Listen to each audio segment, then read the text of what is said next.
विधि का विधान बड़ा ही विचित्र है।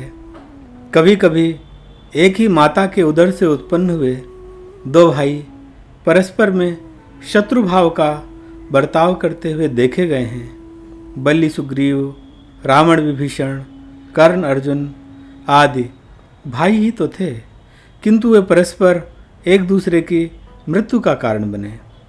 इसके विपरीत विभिन्न माताओं से उत्पन्न होकर कभी कभी दो लोगों में इतना अधिक प्रेम देखने में आता है कि सगे भाइयों में भी ऐसा प्रेम नहीं दिखता। यही बात निमाई और निताई के संदर्भ में आती है, अर्थात गौरांग महाप्रभु और नित्यानंद प्रभु।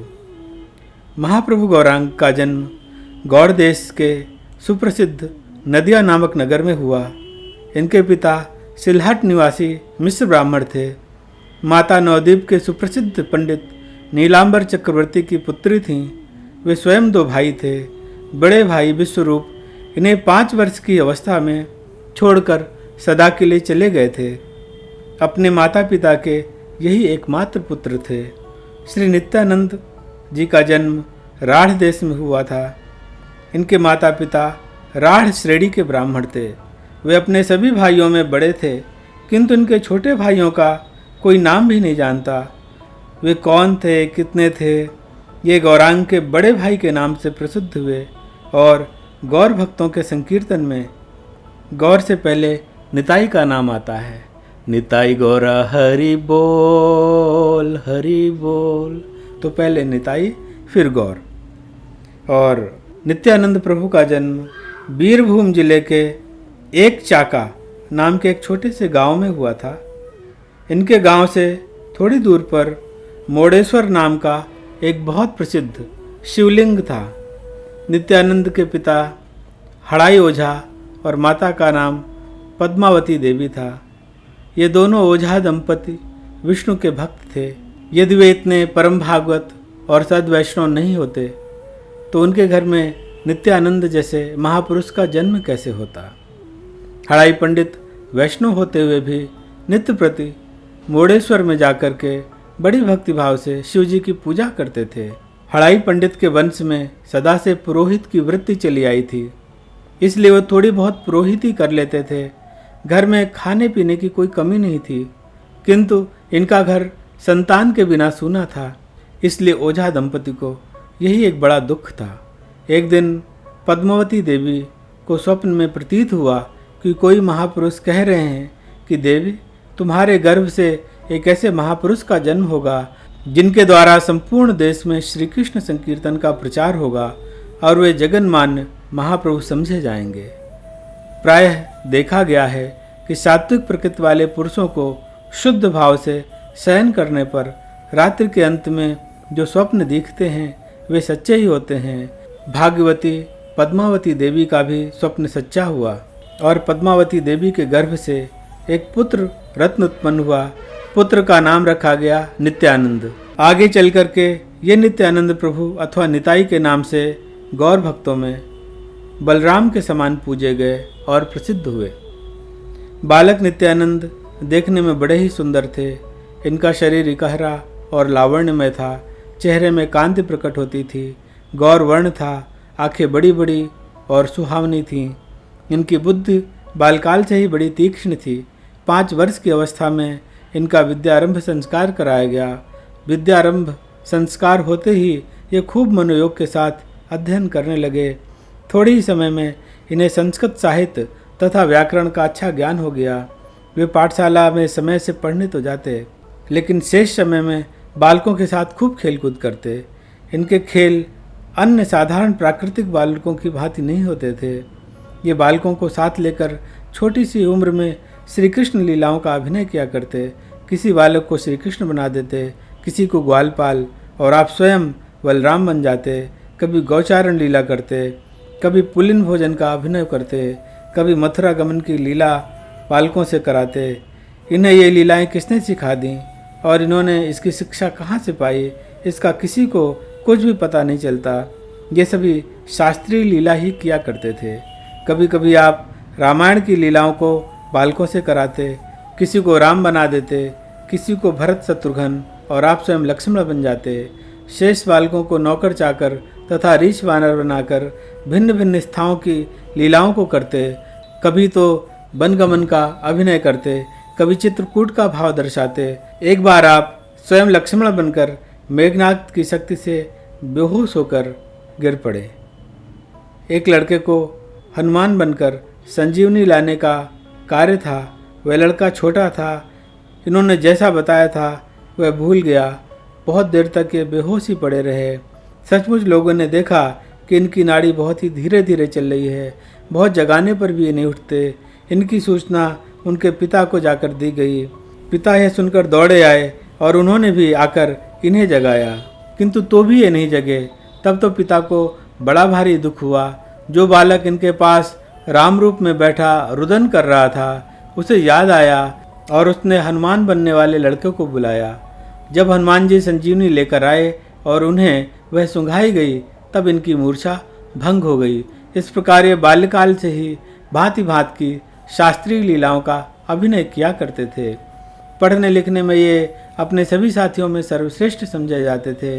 इनकी बुद्धि अत्यंत ही तीक्ष्ण थी। प्रायः देखा गया है कि पिता को ज्येष्ठ पुत्र के प्रति अत्यधिक प्रेम होता है। फिर तो ये रूप और गुणों में अद्वितीय थे। इसी के कारण हड़ाई ओझा उन्हें अपने प्राणों से अधिक प्यार करते थे। वे जहाँ भी कहीं जाते वहीं इन्हें साथ ले जाते। इनके बिना उन्हें कहीं आना जाना या अकेले बैठकर खाना पीना अच्छा नहीं लगता था। माता भी इनके मनोहर मुख कमल को देखकर सदा आनंद सागर में डुबकियां लगाती रहती थीं। इस प्रकार इनकी अवस्था 12-13 वर्ष की हो गई। हड़ाई पंडित बड़े साधु भक्त थे। प्रायः हमेशा ही कोई साधु संत इनके घर पर बने ही रहते थे। ये भी यथाशक्ति जैसा घर में रूखा सूखा अन्न होता, उसके द्वारा श्रद्धापूर्वक आगत साधु संतों का सत्कार किया करते थे। एक दिन एक सन्यासी आकर हड़ाई पंडित के यहाँ अतिथि हुए। पंडित जी ने श्रद्धापूर्वक उनका आतिथ्य किया। पद्मावती देवी ने शुद्धता के साथ अपने हाथों से दाल चावल पकौड़ी और कई प्रकार के साग बनाए। पंडित जी ने भक्ति भाव से सन्यासी को भोजन कराया। इनके भक्ति भाव को देखकर सन्यासी महात्मा बड़े प्रसन्न हुए और 2-4 दिन पंडित के यहाँ ठहर गए। पंडित जी उनकी यथाशक्ति सेवा शुश्रूषा करते रहे। सन्यासी देखने में बड़े ही रूपवान थे। उनके चेहरे में एक प्रकार की ज्योति हमेशा निकलती रहती थी। उनकी आकृति से गंभीरता, सच्चरित्रता, पवित्रता, तेजस्विता और भगवत भक्ति के भाव प्रकट होते थे। हड़ाई पंडित की सन्यासी के प्रति बड़ी श्रद्धा हो गई। इस अल्प वयस के सन्यासी के प्रभाव से हड़ाई पंडित अत्यधिक प्रभावित हो गए। एक दिन एकांत में सन्यासी जी से हड़ाई पंडित जी ने कहा, पंडित जी, हम आपसे एक भिक्षा मांगते हैं, दोगे? दीनता प्रकट करते हुए हड़ाई पंडित ने कहा, प्रभु, इस दीनहीन कंगाल के पास है ही क्या? इधर उधर से जो मिल जाता है उसी से निर्वाह होता है। आप देखते ही हैं मेरे घर में ऐसी कौन सी चीज़ है जिसे मैं आपको भिक्षा में दे सकूं? जो कुछ उपस्थित है उसमें ऐसी कोई भी चीज़ नहीं है जो आपके लिए अदेय हो सके या जिसे मैं आपको न दे सकूं। यदि आप मेरा शरीर भी मांगें तो मैं अपना शरीर तक देने के लिए तैयार हूं। सन्यासी जी ने कुछ गंभीरता से कहा, पंडित जी, तुम्हारे पास सब कुछ है। जो चीज़ मैं मांगना चाहता हूँ वह यह पार्थिव धन नहीं है। ये तो बहुत ही मूल्यवान वस्तु है। उसे देने में तुम जरूर आनाकानी करोगे क्योंकि वह तुम्हें अत्यंत ही प्रिय है। हड़ाई पंडित ने कहा, भगवान, मैं ऐसा सुनता आया हूँ कि प्राणी मात्र के लिए अपने प्राण ही सबसे अधिक प्रिय हैं। यदि आप मेरे प्राणों की भी भिक्षा मांगे तो मैं उन्हें भी देने के लिए तैयार हूँ। सन्यासी जी ने कुछ देर ठहर कर कहा, मैं तुम्हारे शरीर के भीतर के प्राणों को नहीं चाहता, किंतु बाहर के प्राणों की याचना करता हूँ। तुम अपने प्राणों से भी प्यारे ज्येष्ठ पुत्र को मुझे दे दो। मैं सब तीर्थों की यात्रा करना चाहता हूँ। इसके लिए मुझे एक साथी की आवश्यकता है। तुम्हारा यह पुत्र योग्य है और होनहार है। इसका भी कल्याण होगा और मेरा भी काम चल जाएगा।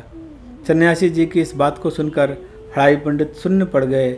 उन्हें स्वप्न में भी ध्यान नहीं था कि सन्यासी महाशय ऐसी विलक्षण वस्तु की याचना करेंगे। भला जिस पुत्र को प्राणों से अधिक प्यार करता हो, जिसके बिना उसका जीवन असंभव सा ही हो जाने वाला हो, उस पुत्र को यदि कोई सदा के लिए मांग बैठे तो उस पिता को कितना भारी दुख होगा, इसका अनुमान कोई स्नेही पिता ही कर सकता है। हड़ाई पंडित सोचने लगे, पुत्र देने में भी दुख सहना होगा और न देने में भी अकल्याण है। सन्यासी शाप देकर मेरा सर्वस्व नाश कर सकते हैं, इसलिए चाहे जो भी हो पुत्र को इन्हें दे ही देना चाहिए। यह सोचकर वे पद्मावती के पास गए और उन्हें जाकर सारा वृतांत सुनाया। भला जिसे नित्यानंद जैसे महापुरुष की माता होने का सौभाग्य प्राप्त हुआ है, वह अपने धर्म से विचलित कैसे हो सकती थी? पुत्र मोह के कारण वे कैसे अपने धर्म को छोड़ सकती थी? सब कुछ सुनकर उसने दृढ़ता के साथ कहा, मैं तो आपके अधीन हूँ, जो आपकी इच्छा है वही मेरी भी होगी। पुत्र वियोग का दुख बहुत असह्य होता है, किंतु पतिव्रताओं के लिए पति आज्ञा उल्लंघन का दुख उससे भी अधिक असह्य होता है। इसलिए उन्होंने कहा कि जैसी आपकी इच्छा हो वैसा करें, मैं सब प्रकार से सहमत हूँ। जिसमें धर्म लोप न हो वही कीजिए। पत्नी की अनुमति पाकर हड़ाई पंडित ने अपने प्राणों से भी प्यारे पुत्र को रोते रोते सन्यासी के हाथों में सौंप दिया। धर्मनिष्ठ नित्यानंद जी को भी इसमें कोई आपत्ति नहीं थी। वे प्रसन्नतापूर्वक सन्यासी के साथ हो लिए। उन्होंने पीछे मुड़कर फिर अपने माता पिता और कुटुंबियों की ओर नहीं देखा। सन्यासी के साथ नित्यानंद जी भारतवर्ष के प्रायः सभी मुख्य मुख्य तीर्थों की यात्रा करते रहे।